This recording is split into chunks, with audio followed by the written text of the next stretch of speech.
going to have sometimes low moments when you won't want to get out of bed. You just want to stay there. At times you won't want to come out the house. It's hard living. Life is hard. It's hard handling just the tragedies of life. It's hard. When you're working on something and you put everything you have in it, and it doesn't work out, you lose your money and other people's money. It's hard. You will go through things, and while you're going through them, you can't understand why it's happening to you. See, the point is, you don't know how much future you've got. What's gone is gone. There's absolutely nothing you can do about it. Some of you have had divorces. Some of you have probably had bankruptcies. Some of you have had terrible things happen in the past. But what's gone is gone. It's in the past. And to spend your time focusing on the past is to spend the only thing that you've got, and that's what's right here, right now, because the sand never stops running. This is all we've got. And to spend your time now thinking of what happened there is making absolute certain that the future is going to be the same as the past. Now, I don't suppose many of us spend a lot of time thinking about that, but a lot of us spend a lot of time making that error. Now, you can either accept that or you can get to work. That's all it is. You just begin. You do the math. You solve one problem, and you solve the next one.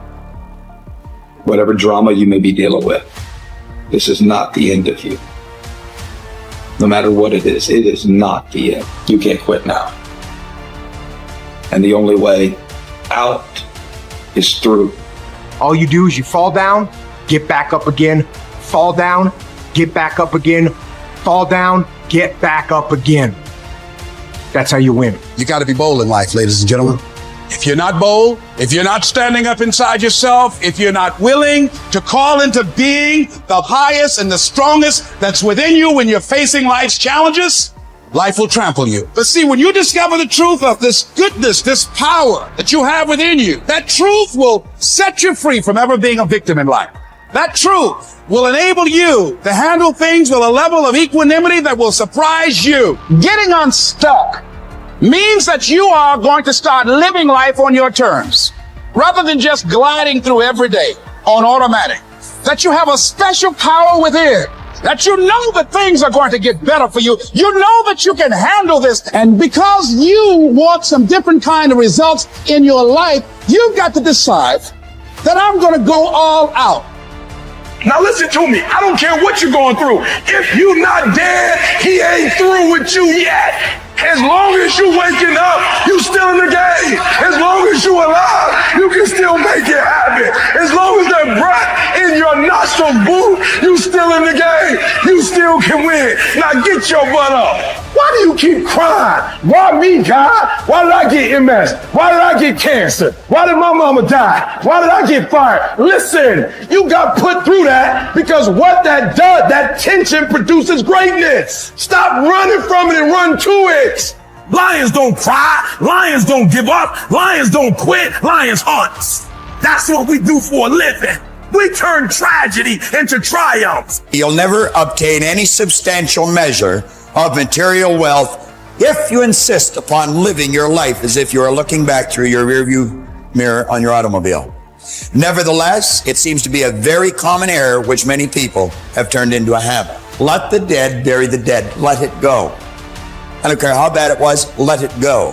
5 years from now, 10 years from now, when you look back in retrospect at that terrible thing that's happened, you're going to find it was probably one of the best things that ever happened to you.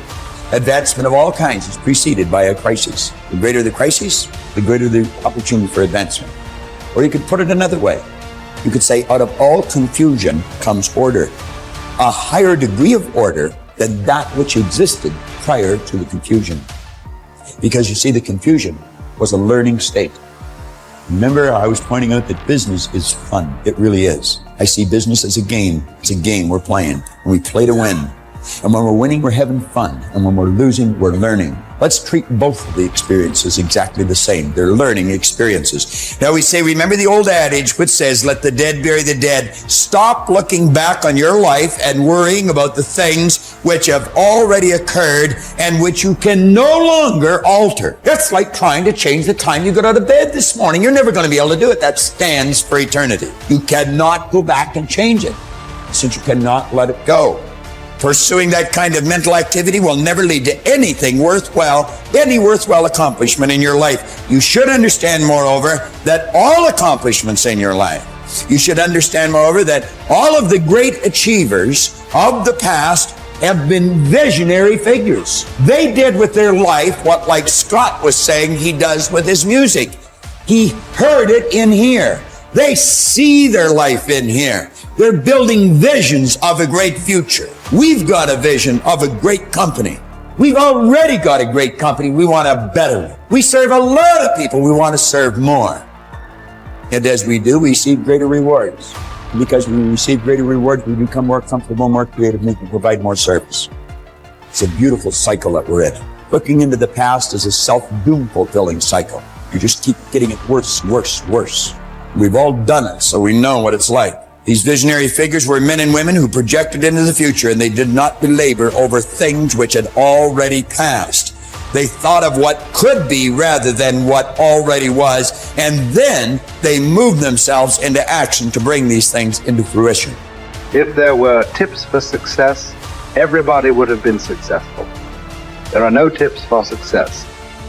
Only those who are not so successful, or those who are not successful, think somewhere if you read 10 points in a book, you're going to be successful. We need to understand this.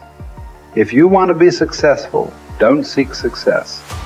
What you seek is competence. If you enable yourself, and if you do something well, other people will say you're a success. If you think, I'm a success, it's foolish, isn't it? You're doing something, and you're doing it well. Other people in the town or in the country or in the world, people will say, oh, he is doing something really successful. They're looking up to you. That's fine. You look up to yourself. That's madness, okay? You don't seek success. You seek empowerment, you seek competence, you do it the best that you can do.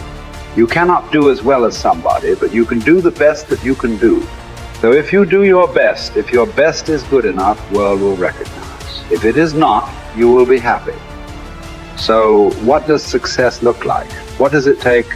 Well, I know family and friends who always have their breakfast on time. And after breakfast, of course, they must have coffee. After coffee, of course, they must light up a cigarette, sit there nicely, because they're trying to become peaceful. And then they will go to work, come back home exactly on time for lunch, eat lunch, rest for 1 or 2 hours, sleep, then evening have one tea, and then smoke, and then again go to work. And at 8 o'clock, 8:30, they're back home for dinner, and then maybe other things, drink and this and that and whatever. But those who have been very successful, either in music, sport, art, business, spiritual process, doesn't matter what, those people never know when they ate, when they slept, when they got afternoon rest. So those who are committed to being successful with whatever they're doing, one important aspect of their life is they're not settling down wherever it's a bit comfortable, because comfort will happen when they lower you too in the grave. Very comfortable you are, Right now, it's about ensuring that there is profoundness of experience and there is impactfulness of activity. Because if they had given you a limitless amount of time, you could do all those things. Nothing wrong, I'm not against them. But they gave you such little time with such tremendous potential of being human. That's the problem. For every one of you, your life is precious, isn't it? It's a precious life. If something is precious, where do you want to invest this life? Because what you call as my life is just a certain amount of time and energy, isn't it? As you sit here, your life is ticking away, or no? What is ticking away is not time. What is ticking away is your life. So this energy that you call as my life, how are you going to invest it? Because if you're doing something truly worthwhile, it gets over before you know what happened. Only if you're doing something worthless, it feels like a long life. Have you noticed this? On a particular day when you're very happy, 24 hours, poof. It went off like that, like a moment. You are miserable, 24 hours feels like 10 years. Have you not noticed this? So, Only miserable people will have a long life. Joyful people, life goes away like that as if it's a couple of days.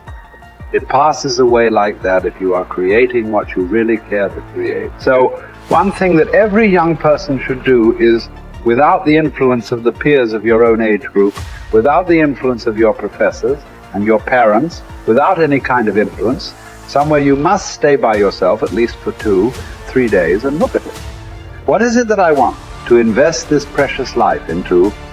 What is it that will be worthwhile today and worthwhile after 50 years for me to invest myself into? You invest your life into that, whatever it is, however small, big, it doesn't matter. If you see that this is something truly worthwhile and you invest your life in that, this will be a life of fulfillment.